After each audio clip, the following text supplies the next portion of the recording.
Je m'appelle Rachel Descostes. Je suis née et j'ai grandi à Ottawa. Mes parents sont immigrants haïtiens.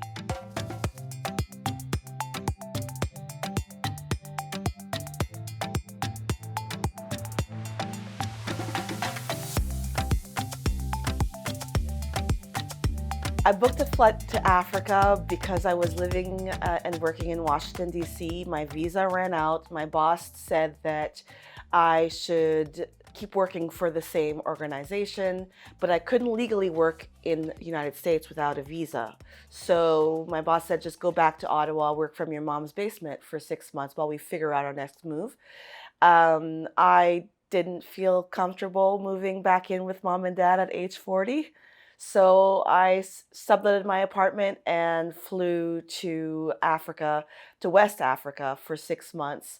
And I worked remotely in 5 different countries. It was also, I chose the countries based on my DNA test, which I had done about a year prior. So I chose countries that are technically, I'd be visiting my cousin, my distant cousins, pre-colonial cousins.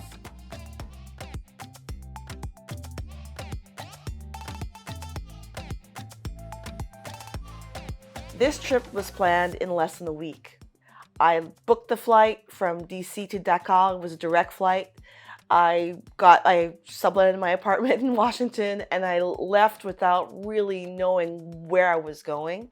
Even the place I stayed in, Dakar, was a fluke. A friend of a friend found me an apartment where there was a room for rent, and I just stayed with a stranger basically.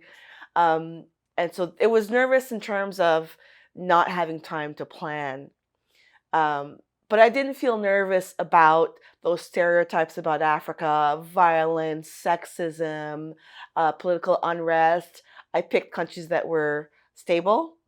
And when I boarded the plane, I felt calm. I didn't have any fears. Of course, I've traveled a lot alone anyway, so that wasn't a big thing.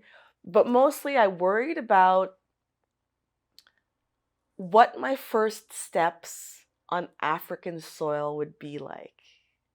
I wondered if landing on the plane, if I would get emotional, if I would cry, if people would look at me while I'm crying. That was a bit of a concern. It turns out that when I landed in Dakar, I didn't really feel anything, but I did videotape my first steps outside the airport on the soil, and yeah, I felt emotional about that. I felt like I was coming home.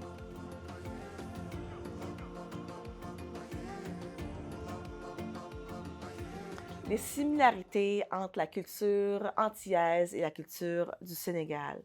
Ce qu'on remarque très vite au Sénégal, c'est que les femmes sont fières et s'habillent très, très, très belles. Ils sont sapées.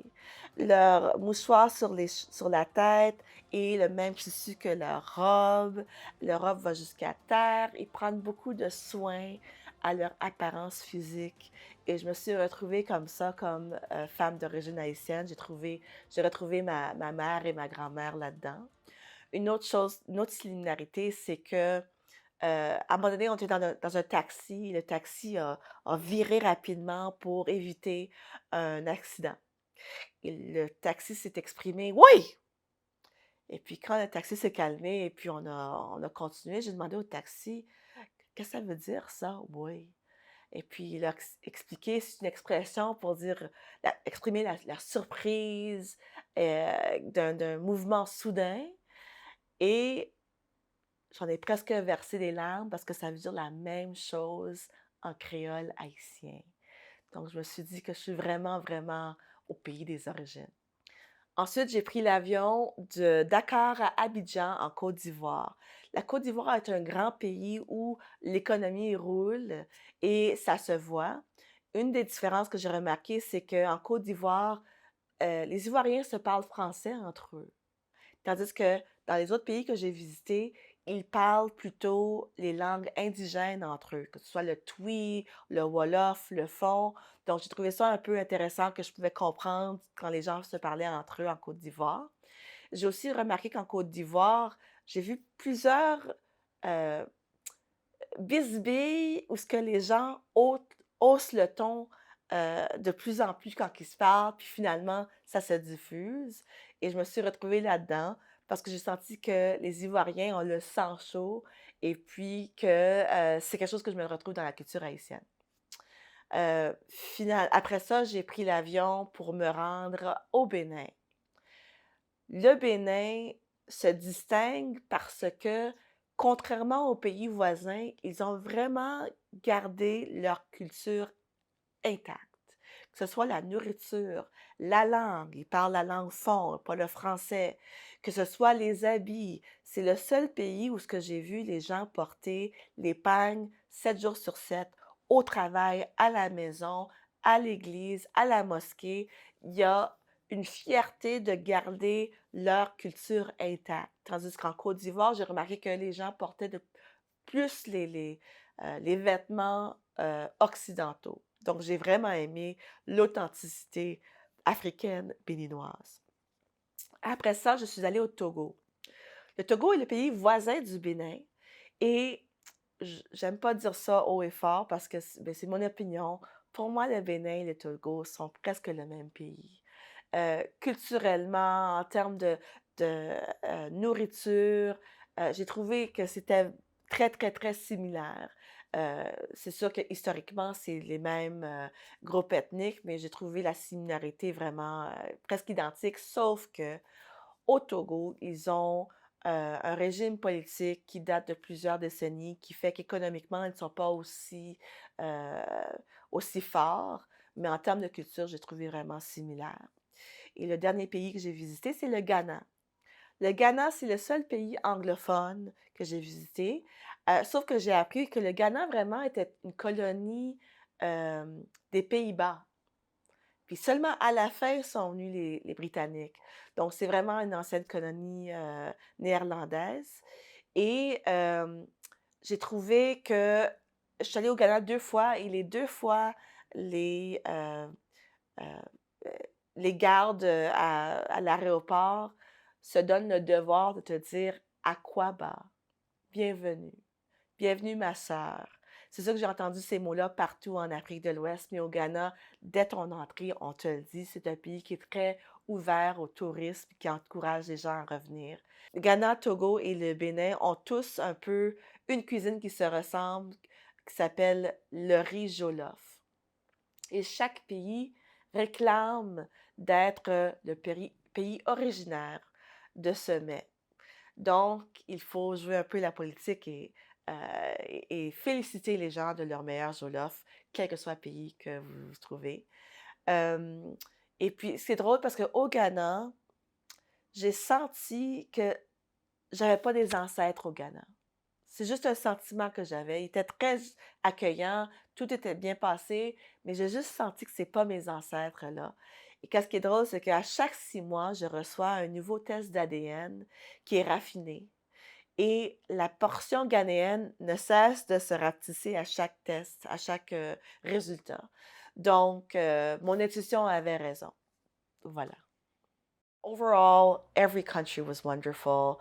Um, I loved every minute, every place I went to, and I would encourage every Afro descendant to go home and see what it's like to be in a place where you're welcomed, where you're wanted, where your hair is normal, your hips are normal, and they also know how to deal with our common skin problems, sun ailments, your kinky hair. What like they've had that for millennia, and there's just so many things you could learn from the people who have had to uh, who embrace and know how to deal with those things that we're still kind of learning here in North America.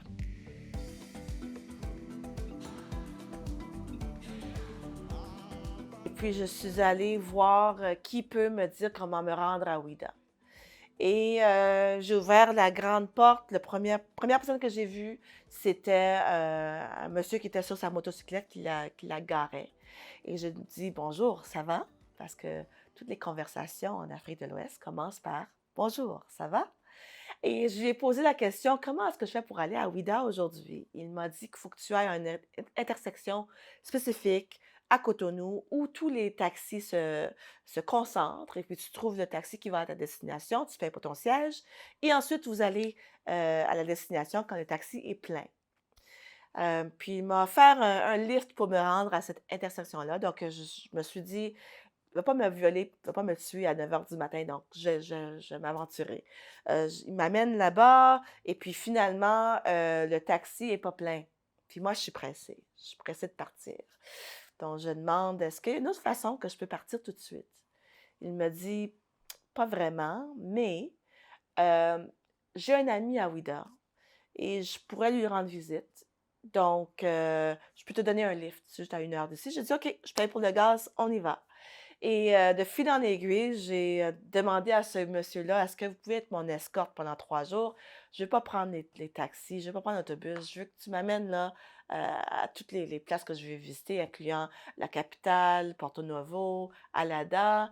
Et tu me déposes là, je fais la tournée et je rentre.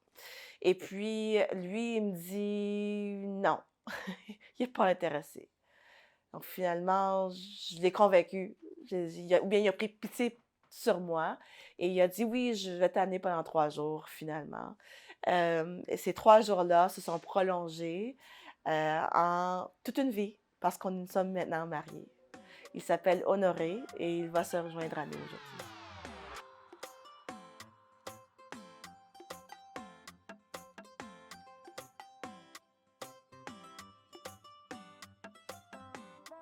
Quand je suis allée au Bénin, je ne savais pas à quoi m'attendre en termes de similarité entre la culture haïtienne, la culture béninoise, mais j'ai trouvé beaucoup de liens. Par exemple, la nourriture, il y a certains mets que les Béninois mangent que ma mère fait.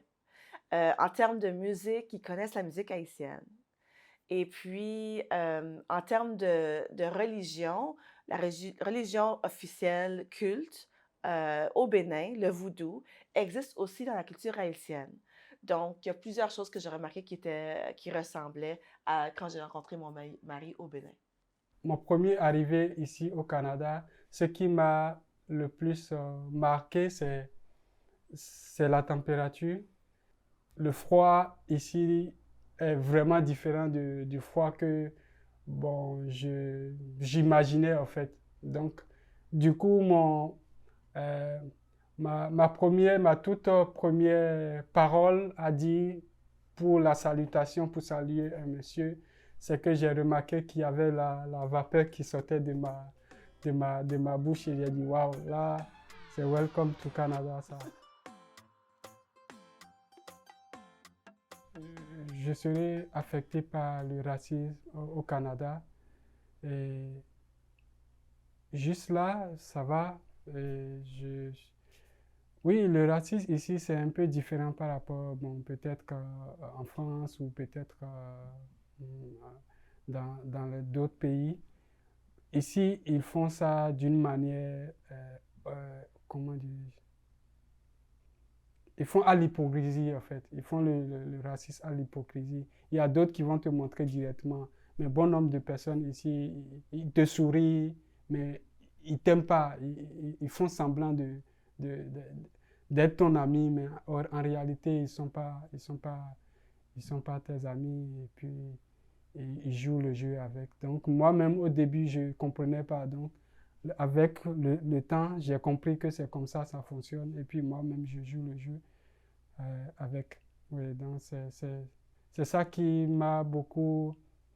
Ça m'a un peu touché parce que tu sais pas qui est ton véritable ami ou ton véritable ennemi. Parce que il sourit pour toi aujourd'hui, mais la même personne qui te sourit peut te faire du mal demain. Donc, c'est un peu ça.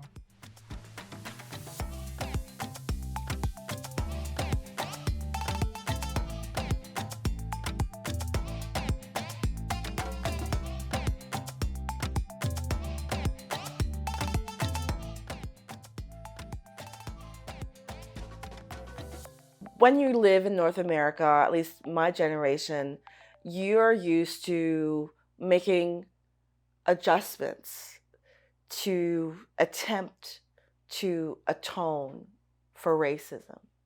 Whether it's the way I dress to be professional, quote unquote, in order to be accepted in the workplace, whether it's straightening my hair so that I'm not perceived as unprofessional, whether it's choosing which spaces I can go to and avoiding police, avoiding certain places of authority because I know that I start on a lower level whenever there's any kind of issue and I'm the only person that looks like me in the room. Whether it's legal, whether it's judicial, whether it's healthcare wise, education wise, you start at the back of the bus when you're Black in North America. And what I loved about being in West Africa is that we start on the same level. There's just no presumption of guilt in West Africa based on my skin color. And that lifts a weight off your shoulders. And sometimes I didn't know how heavy that was until I went there and it just disappeared. And I felt very light. And that it must be what it's like to be white in North America, where you have no worries. And that feeling is one that I would encourage everybody who's born and raised in North America to experience that lightness. You need to live that once in your life to be normal, to be average, to be not singled out, to melt into the crowd.